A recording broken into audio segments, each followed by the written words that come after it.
എല്ലാവർക്കും സ്വാഗതം. ഞങ്ങളുടെ ഈ സ്കൂളിൽ അസംബ്ലിക്ക് വെച്ചിരുന്ന ഒരു പരിപാടിയുണ്ട്. ഈ വിവിധ സ്റ്റേറ്റ്സിലെ കോസ്റ്റ്യൂം ഡ്രസ് അങ്ങനെയുള്ള ആൾക്കാർ. ഞാൻ അതിൽ നാഗാലാൻഡാണ് ഗൈസ് ആകാൻ പോകുന്നത്. അപ്പം ഞാൻ ഡ്രസ്സ് ചെയ്തിട്ട് കാണാം. Bye bye guys. നമ്മൾ മേക്കപ്പ് തുടങ്ങിയിട്ടുണ്ട് ഗായ്സ്. നമ്മൾ ചെറിയൊരു ലൈറ്റായിട്ടുള്ള മേക്കപ്പാണ്. എൻ്റെ ചുണ്ടിലൊക്കെ ആയായിരുന്നു ഗായ്സ്. ഞാൻ ചെറിയൊരു ലൈറ്റായിട്ടുള്ള മേക്കപ്പായിരുന്നു. മായാമയാണ് ഗൈസ് എനിക്ക് മേക്കപ്പ് ചെയ്ത് തന്നെ ഇങ്ങനെ അപ്ലൈ ചെയ്ത് കൊടുക്കുകയാണ് ഗൈസ്. അത് അല്ലെങ്കിൽ അവിടെ തന്നെ ഇരിക്കും. അപ്ലൈ ചെയ്യുമായിരുന്നു ഗൈസ്. എൻ്റെ അമ്മേൻ്റെ കയ്യിരിക്കുന്നതാണ് ഞാൻ ഇടാൻ പോകുന്ന ഡ്രസ്സ്. എനിക്കതിട്ടപ്പോൾ നല്ല ഇക്കിളി ആയിരുന്നു മുഖത്ത്. നല്ല ഇക്കിളി എന്ന് വെച്ചാൽ നല്ല ഇക്കിളി. പിന്നെ എൻ്റെ ഡ്രസ്സ് ഞാൻ ഇട്ടുകൊണ്ടിരിക്കുകയാണ്.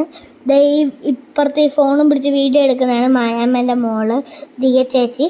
ഇപ്പം എല്ലാ സ്റ്റാൻഡ് വെച്ചിട്ടാണ് ഗൈസ് വീഡിയോ എടുക്കുന്നത്. നിങ്ങൾ രണ്ടുപേരും കൊണ്ട്. പിന്നെ എൻ്റെ തല വെക്കുന്ന ഹെയർ ബാൻഡ് ഒന്ന് വെച്ച് നോക്കിയിട്ടൊന്ന് മാറ്റിയിട്ടുണ്ട് ഗൈസ്.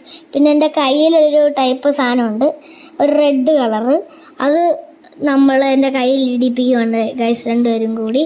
പിന്നെ നിങ്ങൾ നോക്കി അറിയാം. പിന്നെ ഒരു ബാഡ്ജ് പോലത്തെ ഇങ്ങനെ കെട്ടുന്ന ഒരു സാധനമുണ്ട്. ഒരെണ്ണം മാത്രമല്ല, രണ്ടെണ്ണം ഉണ്ട് ഗൈസ്.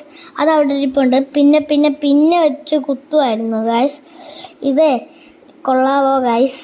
നല്ലതായിരിക്കും. പിന്നെ ഇത് ലാസിയ എന്ന് പറയുന്നൊരു കടയിൽ നിന്നാണ് ഗൈസ് ഞാൻ ഇത് റെൻറ്റിനെടുത്ത്. അവിടുത്തെ നല്ലതാണ്. നിങ്ങൾ പോയി നിങ്ങൾക്ക് ഇങ്ങനത്തെ പരിപാടിയൊക്കെ ഉണ്ടെങ്കിൽ ലാസിയാന്ന് എടുക്കാൻ ഗൈസ്. പക്ഷേ ലാസ്റ്റ് എനിക്കിട്ടിട്ട് ഒന്നും തോന്നില്ല.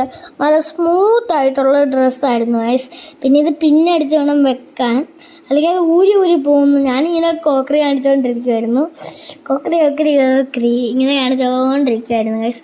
രണ്ടുപേരും കൂടി എന്നെ മേക്കപ്പ് നിങ്ങൾ കണ്ടാൽ അറിയാം. പിന്നെ അത് പിന്നെയും ഊരി പോകുന്നു. അപ്പോൾ കുറേ സ്റ്റാപ്ലെയർ വിഞ്ഞ് അടിച്ചുകൊണ്ടിരിക്കുവാണ്. നിങ്ങൾ നോക്കി അറിയാം ഗായ്സ്. നമ്മൾ 7 മണിയായപ്പോഴാണ് ഗായ്സ് തുടങ്ങിയത്. ഞങ്ങൾക്ക്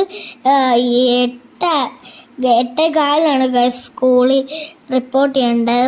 പുറകെ നിൽക്കുന്നത് നമ്മളെ മായാമ്മേൻ്റെ ഹസ്ബൻഡായ അനീഷ് മാമനാണ് ഗായ്സ്. എന്നെ രണ്ടുപേരും കൂടി ഇങ്ങനെ ഉറക്കുകയാണെങ്കിൽ ഭയങ്കര സമയമില്ലാത്തതുകൊണ്ട് പെട്ടെന്ന് ചെറിയൊരു മേക്കപ്പൊക്കെ ഇട്ട് ഉടുപ്പിട്ടുകൊണ്ടിരിക്കുകയാണ് ഗൈസ്. ഞങ്ങൾ പെട്ടെന്ന് ഇപ്പം പോകും കേട്ടോ. കുറച്ച് സമയം കുറവായിരുന്നു. ഞാൻ എണീച്ചത് ചെറിയൊരു ലേറ്റായിപ്പോയി ഗൈസ്. അതുകൊണ്ടാണ് ഇതെത്ര കുത്തിയിട്ട് ഇരിക്കുന്നില്ല ഗൈസ്. അതാണ് കുഴപ്പം. പിന്നെ അമ്മ കുറേ കുത്തി വെച്ചായിരുന്നു. പിന്നെ ഈ ജ്വല്ലറീസും തല വെക്കുന്നതെല്ലാം അവിടെ നിന്ന് കിട്ടും കേട്ടോ ഗൈസ്. അതിങ്ങനെ ബാക്കി ആ കറുപ്പൊക്കെ മറച്ച് വെച്ചാൽ എൻ്റെ തലയ്ക്ക് പെയിൻ്റ് അടിച്ച പോലെ ഉണ്ടാകും കേട്ടോ ഗൈസ്. ഞാൻ നാഗാലാൻഡ് കോസ്റ്റ്യൂമാണ് ഗൈസ് ഞാൻ ചെയ്തത്. പിന്നെ ഇതൊരു കമ്പൾസറി ഒന്നുമല്ല കേട്ടോ ഗൈസ്. ഇതൊരു കോമ്പറ്റീഷനൊന്നും അല്ല, സാധാ ഒരു പ്രോഗ്രാമാണ് കേട്ടോ ഗൈസ്. എൻ്റെ അമ്മയാണ് ഗൈസ് കൊണ്ടുവിടുന്നത്. നിങ്ങൾ നോക്കറിയാം എൻ്റെ അമ്മയാണ്. എൻ്റെ കയ്യിൽ ഈ വടി കണ്ടിട്ട് എല്ലാവരും പറയുക എടാ ലുട്ടാപ്പിന്ന്. പിന്നെ ഇത് ഞങ്ങളെ മാതൃഭാഷ ദിവസമായിരുന്നു ഗൈസ്. അന്ന് മാതൃഭാഷ ദിവസമായിരുന്നു.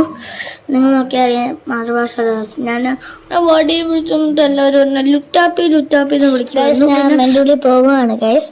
ഞാൻ ഫസ്റ്റ് 1 സൈഡിൽ ഇരുന്നിട്ട് പിന്നെ 2 സൈഡിലോട്ട് പോയി. ഞാനിങ്ങനെ 1 സൈഡ് ഇരിക്കുമായിരുന്നു. എന്നിട്ട് അമ്മ പറഞ്ഞു 2 സൈഡ് ഇരിക്കാൻ. ഞാൻ എങ്ങനെയൊക്കെ 2 സൈഡ് ഇരുന്നു ഗൈസ്. പിന്നെ ഞാൻ സ്കൂളിലെത്തി. ഞാൻ എൻ്റെ ഇവിടെ ഒട്ടിച്ചേക്കുന്ന നാഗാലാൻഡിലെ ലാംഗ്വേജ് ആണ് കേട്ടോ ഗൈസ്. ഞാനിങ്ങനെ അതും പിടിച്ചിങ്ങനെ നടന്നു പോവായിരുന്നു. നല്ല രസമുണ്ടായിരുന്നു. പിന്നെ ഗായ്സ് ഇവിടെ പാരൻസിന് ഈ പ്രോഗ്രാമിൽ അലൗഡ് അല്ല കേട്ടോ. ഇത് ഞങ്ങളുടെ ക്ലാസ്സിലെ സാരിക മാമാണ് പാർട്ടിസിപ്പേറ്റ് ചെയ്ത് എല്ലാവരും ഉണ്ട് കേട്ടോ ഗായ്സ്. പിന്നെ എൻ്റെ വീഡിയോ ഇഷ്ടമായെങ്കിൽ എല്ലാവരും ലൈക്ക് ചെയ്യുക. പിന്നെ ഇത് ഉൾപ്പെടുത്തിയിട്ടുള്ള കുറച്ച് വീഡിയോ കൂടി അത് ഞാൻ ചെയ്യാം. ഇഷ്ടപ്പെട്ടെങ്കിൽ ലൈക്ക്, ഷെയർ, സബ്സ്ക്രൈബ്.